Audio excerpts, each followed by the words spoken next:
5 لعيبه مش هيبقوا موجودين في النادي الاهلي في يناير، مين هم؟ اعمل متابعه عشان نكمل الفيديو مع بعض. اول واحد وهو عمر كمال، دي من وجهة نظري، وبرضه شوف وجهة نظرك واكتب لي في الكومنت.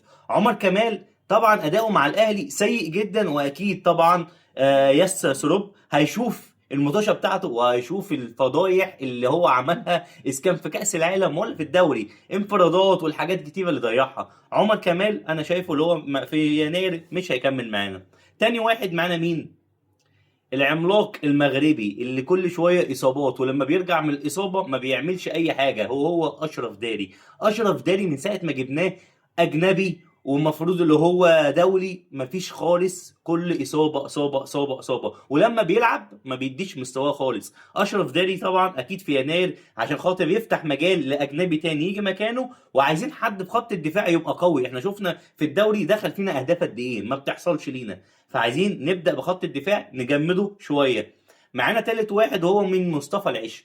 انا شايف مصطفى العش مش هو ده اللي يليق باداء النادي الاهلي، هو اقل بكتير من النادي الاهلي. لازم مصطفى العش برضه يطلع، ويبقى كده في 2 مساكين يمشوا، ويجيبوا حد جامد بقى، ونشوفوا حد سوبر، حد تقيل جدا للنادي الاهلي يشيل خط الدفاع. رابع واحد هو مين معانا؟ احمد عبد القادر. احمد عبد القادر انا شايفه يعني احنا كلنا كنا عايزينه يلعب ومش عارف ايه، وفرحانين جدا لان احنا عارفين احمد عبد القادر ايه وامكانياته ايه، بس بالنسبه للمدرب هيشوفه في كذا واحد بيلعب في الجبهه دي، فانا شايف فرص عبد القادر هتبقى قليله جدا، وممكن احتمال كبير يمشي في يناير اللي جاي.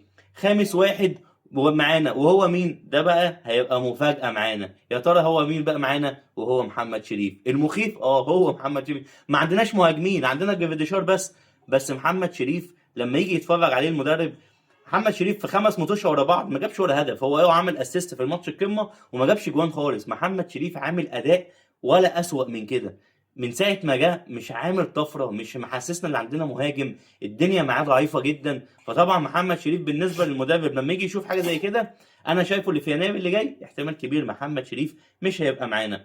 دول ال5 اللي معانا.